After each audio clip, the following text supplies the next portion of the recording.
No sistema de governo, nós temos um tipo de presidencialismo, apelidado de presidencialismo de coligação, que, em última análise, é um presidencialismo de cooptação fisiológica. O modelo que nós temos é um modelo que alterna autoritarismo, fisiologismo ou queda. Assim tem sido a história do Brasil.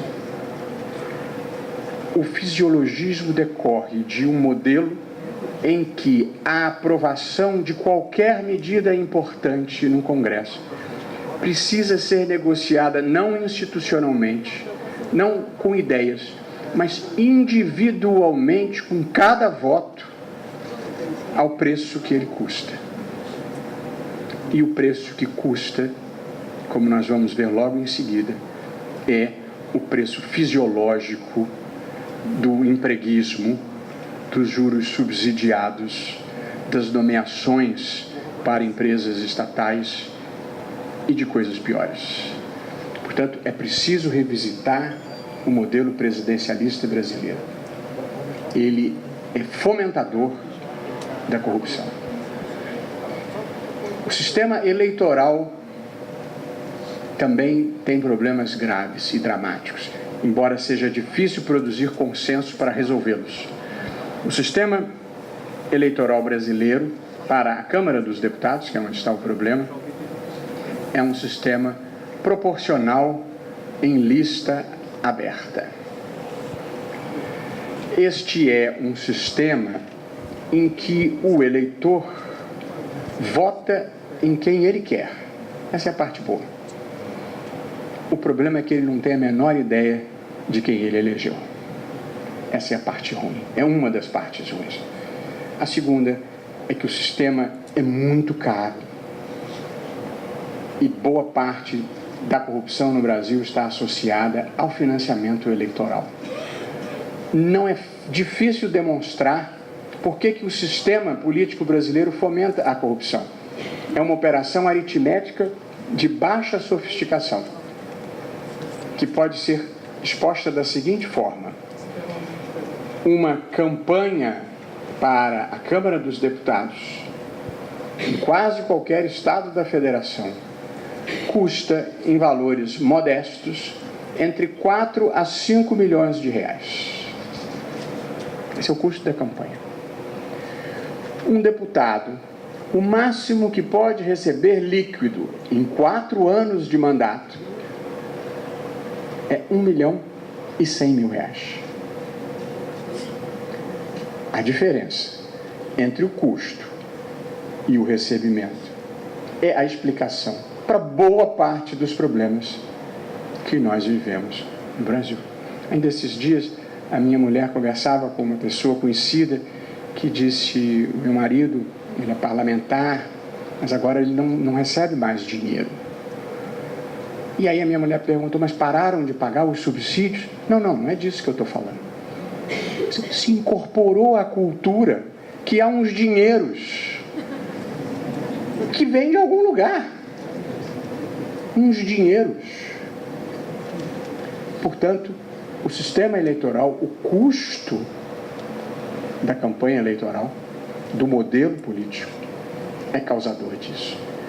E, por fim, o sistema partidário, em que qualquer partido com menos de 1% da votação, com menos de 0,5% da votação, tem acesso ao fundo partidário. Há um conjunto de partidos que, somados, não dão 6% dos votos.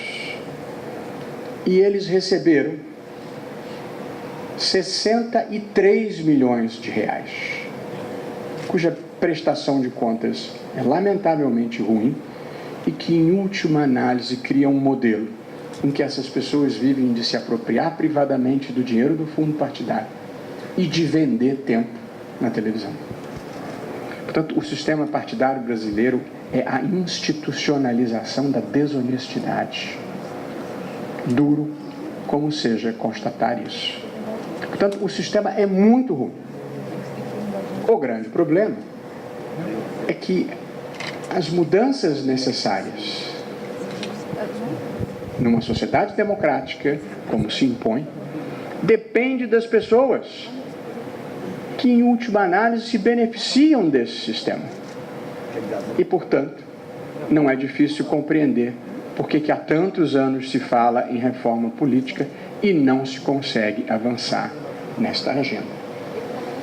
Uma reforma política no Brasil precisa baratear o custo das eleições, para acabar com essa necessidade desses dinheiros, precisa aumentar a representatividade democrática.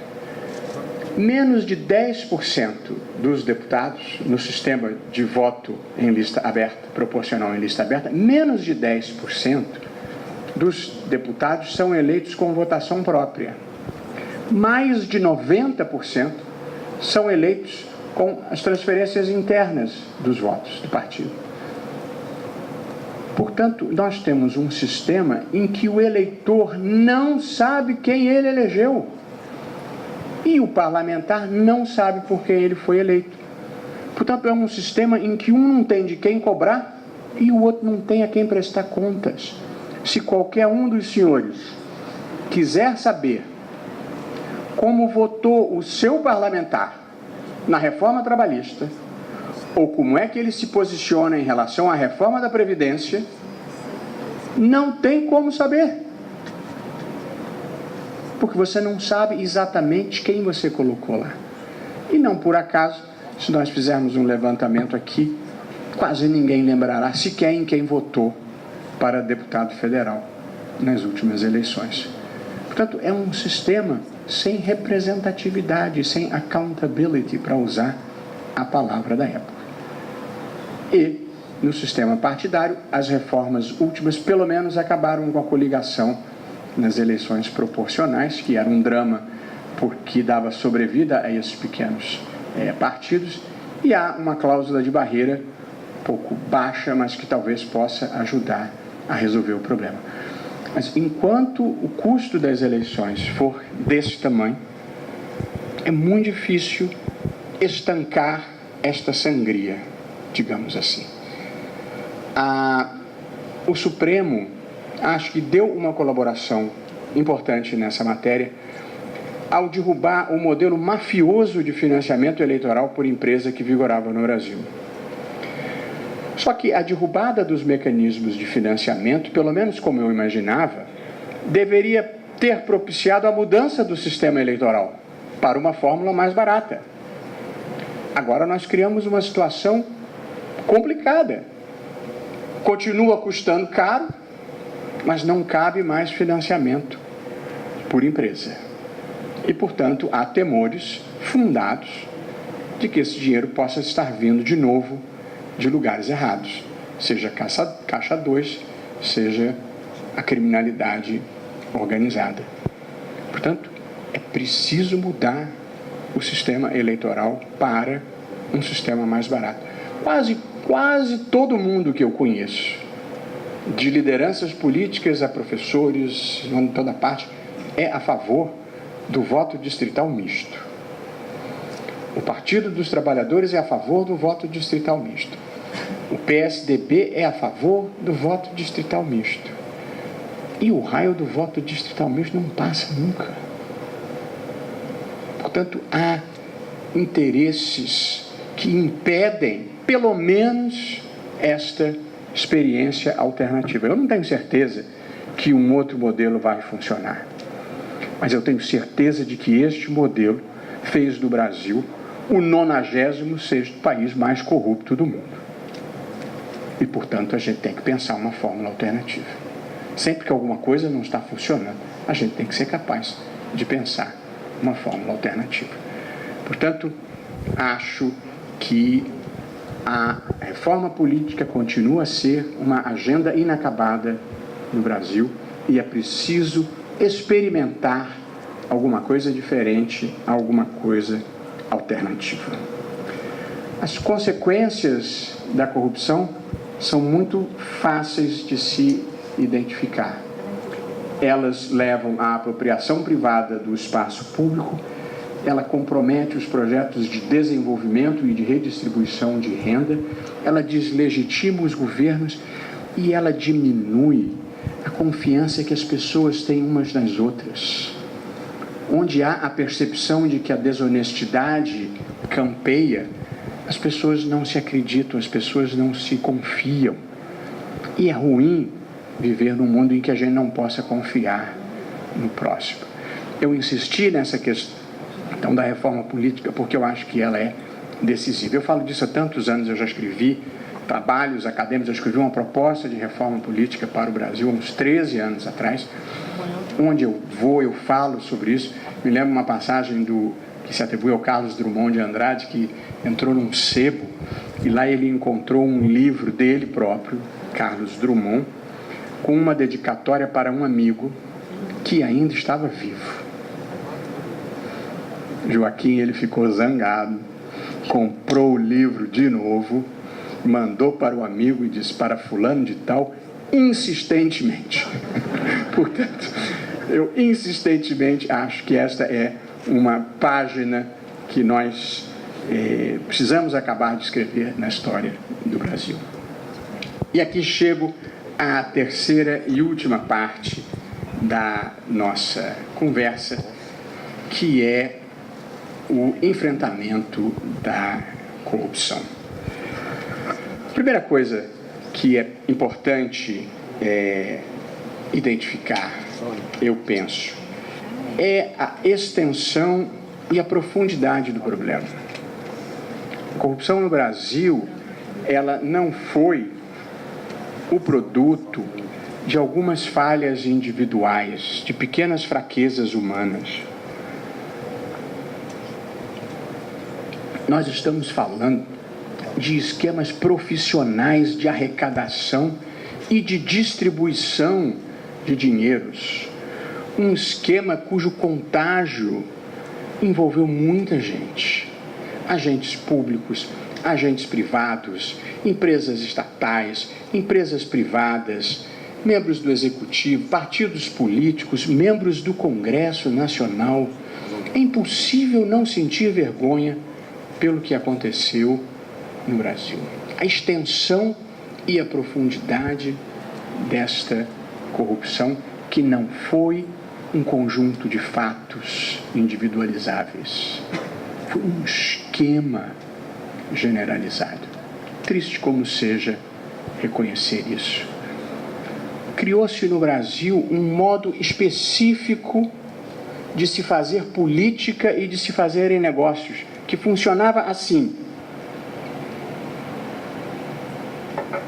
O agente público, o agente político relevante, ele indicava o diretor da empresa estatal ou do órgão público que era investido no cargo com metas de desvio de dinheiro.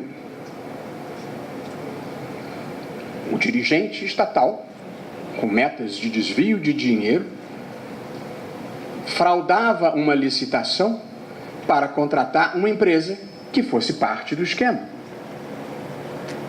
A empresa, parte do esquema, superfaturava o contrato administrativo para gerar o excedente de caixa que ia ser distribuído para o agente político relevante que o indicou, para os correligionários ou para o partido.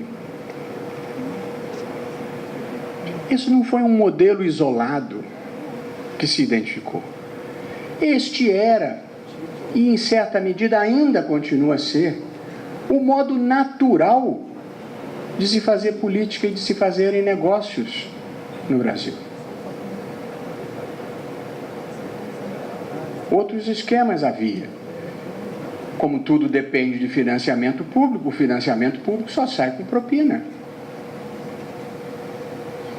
Como todo mundo quer desoneração, a desoneração sai ao custo cobrado para dar o benefício, seja na medida provisória, seja na lei, seja no decreto. E se os esquemas não estiverem arrecadando o suficiente, institui-se uma comissão parlamentar de inquérito para achacar pessoas e empresas. Esse é o país feio e triste que nós criamos. E é esse o país que nós precisamos mudar. E nós já temos os diagnósticos.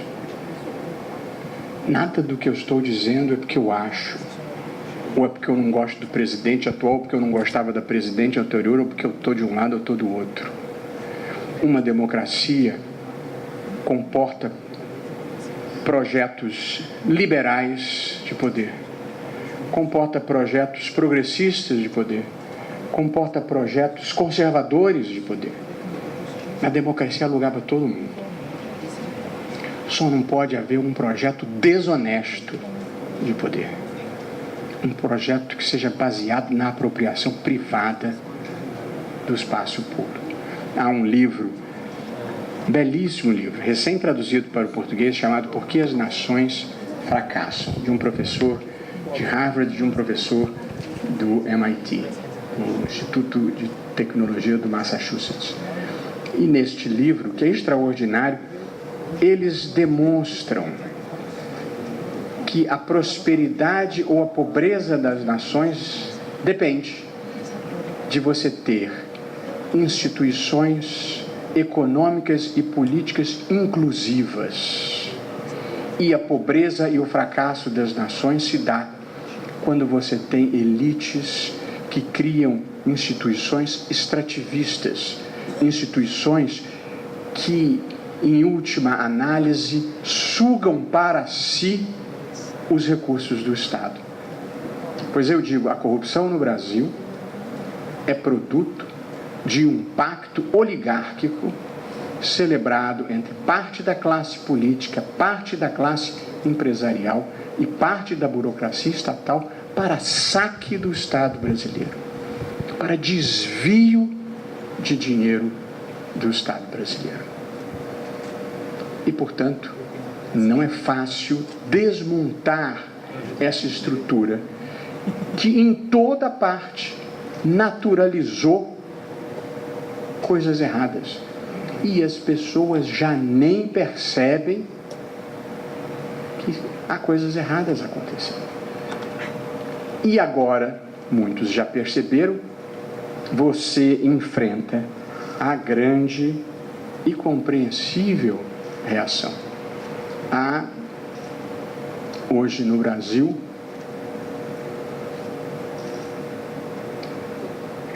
entre os representantes da velha ordem, duas categorias muito distintas.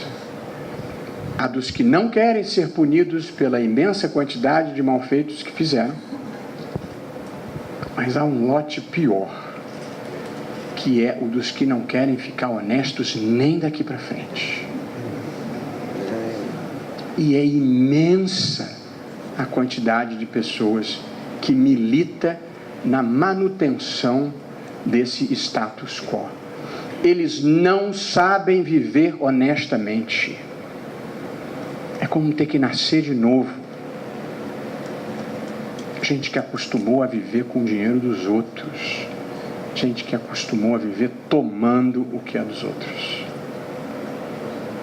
E quem adquirir a revista Veja desta semana, vai verificar que mais de 10 anos depois do Mensalão e mais de 3 anos de Operação Lava Jato, essa gente continua fazendo as mesmas coisas. São ladrões compulsivos. Que tá cheio, meu amigo. E, portanto, nós temos que empurrar a história. Não é fácil. Esse povo tem aliados em toda parte. Nos altos escalões, nos poderes da República, na imprensa, e onde menos seria de se esperar. Você tem militantes empenhados da Operação Abafa. Aquela visão de que há corruptos que eu não gosto, mas há corruptos que não tem tanto problema. Mesmo assim, é preciso empurrar a história para que essas pessoas sejam finalmente afastadas para a margem da história e o Brasil possa seguir o seu caminho. O que há de bom nesse momento dificílimo é uma sociedade que se conscientizou. E eu preciso dizer aos senhores que onde eu vou, há uma imensa demanda, há uma emocionante demanda por integridade, por patriotismo, por idealismo, em toda parte. Essa é a energia que muda paradigmas. Essa é a energia que empurra a história. E por essa razão, eu sou extremamente confiante de que nós possamos estar tendo um novo começo e a chance de fazer um outro país. Eu devo dizer que não acho que se mude o mundo com direito penal, exacerbação punitiva, vingadores mascarados. Não acho, não. A gente muda o mundo com educação de qualidade, para que as pessoas tenham igualdade de oportunidades e possam fazer escolhas esclarecidas na vida. A gente muda o mundo com distribuição justa de riqueza, de poder e de bem-estar, para que as pessoas se sintam participantes da sua comunidade política, se sintam livres e verdadeiramente iguais. E a gente muda o mundo com debate público de qualidade e democrático em busca das melhores soluções para os problemas. Portanto, não sou alguém que tenha uma visão punitiva da vida. Dito isso, porém, um direito penal, como aconteceu no Brasil, incapaz de alcançar qualquer pessoa que ganhe mais do que 5 salários mínimos, criou um país de ricos delinquentes, de gente que vive de corrupção ativa, corrupção passiva, peculato, fraude em licitações, lavagem de dinheiro.